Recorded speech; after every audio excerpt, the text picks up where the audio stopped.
I'd love to just help situate us initially while looking at this amazing landscape. Some mountains in Costa Rica that I know like the back of my hand, looking across at mountains in neighboring Panama. But having us really step back and think about the immensity of the universe, maybe 2 trillion galaxies, and thinking about, our galaxy, the Milky Way, holding maybe 100 billion to 400 billion stars. Thinking then about just one of those stars that we know as our sun, with 8 planets traveling around it and powered by it. And just one of those planets, planet Earth, having a biosphere, a very thin yet very complex layer of life at its surface. This layer of life, the biosphere, is only about 12 miles thick. This layer, is the only place in the entire universe where we know that life exists. So we human beings, we evolved in the biosphere. Our economies, our societies, our cultures. This is our one home. All our blessings, all our struggles, they play out here. And our future will play out here. The incredible thing to think about is just how dependent we are on nature. All people, whether it's people who were living in ancient times or modern people today in the most modern of megacities, whether we live in absolute luxury or whether we live in abject destitution, and whether we live out in these vast, more rural or wild landscapes, or concentrated ever more as most of humanity becomes an urban species, we depend, all of us, intimately and utterly on nature for our well-being. And what I'd like to do is just reflect a little bit in our own minds on some of the basic principles that we can derive both from ecology, just understanding the web of life and evolution, the dynamics of life, the interdependence of all beings, and some of the great traditions of philosophy and spiritual reflection.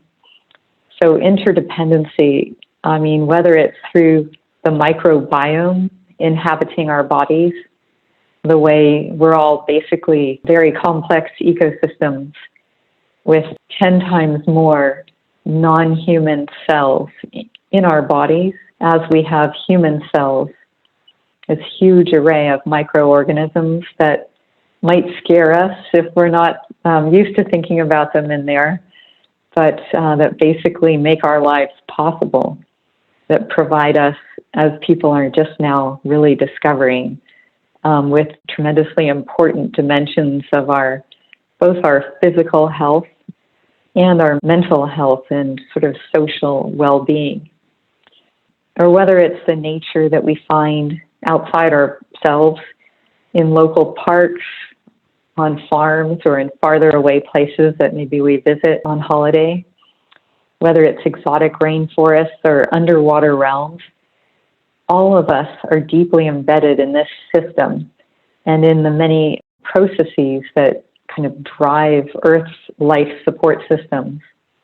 And one way we can think about this extremely subtle web of relationships, the interbeing that we are a part of, is in terms of all of the both material basics that we get from the web of life, whether it's nutrition, our health, our security, and let's say water, energy, climate, all the way through to the more ethereal senses of well-being, senses of attachment, of belonging, of beauty and spirit, the things that really fulfill and drive us, the things we really hope to help impart to our children and other loved ones. All of this interbeing really hinges on sustaining the web of life But it opens up a really big question, and that is, given that we're driving today absolutely unprecedented changes in the history of humanity to the biosphere, what should we sustain? Where and how much should we protect? And how can we develop harmonized approaches that protect not only the web of life and the benefits that we depend on, but also that secure the well-being of people's livelihoods and don't have us pitting sort of the economy against the environment. That's the biggest challenge I'd say that humanity has ever faced. And we haven't solved that challenge yet, but there are a lot of really hopeful signs. And one way to begin thinking about it is just to take a more intimate look at the ways in which we connect with nature. And we can start, again, kind of expanding our view a little bit beyond Earth to imagine living on another planet somewhere else. I mean, that would be absolutely impossible for more than maybe a few minutes. So let's just, if we had some space capsule that we were on, I guess we could do it for longer than a few minutes. But basically, we have no idea how to replicate the life support systems that we take for granted here. Let's just imagine that Tia would assign a terrible homework assignment at the end of our chat this evening. And the homework would involve listing out all of the ecosystems and the species that we would want to bring with us on a one-way trip to the moon. So let's say that Tia would set out in the Oval, a spaceship that you could climb into a week from now and blast off to the moon. And what you'd need to do over the course of this week is just list out the things that you'd want to bring with you to make life not only physically possible, but ideally also, fulfilling up on the moon. Where would you begin? How would you think about that problem? And let's say Tia could magically bring all that stuff up there with you. How would it all work out?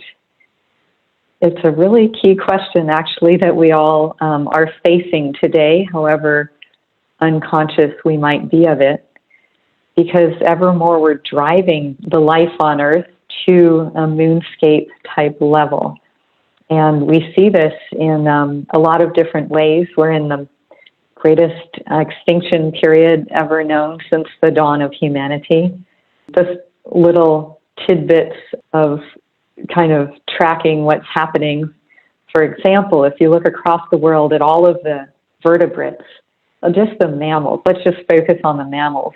And basically the weight of mammals on the planet, 96%, actually a little more, and now is made up just of humanity, our collective weight, plus livestock. And less than 4% remains, to account for all the world's whales, all the elephants, down to the smaller things like monkeys and rabbits. And that's just one measure. There are many other measures of the transformation that we've been bringing about, especially during the past 50 to 100 years, basically our lifespans and those, of our parents.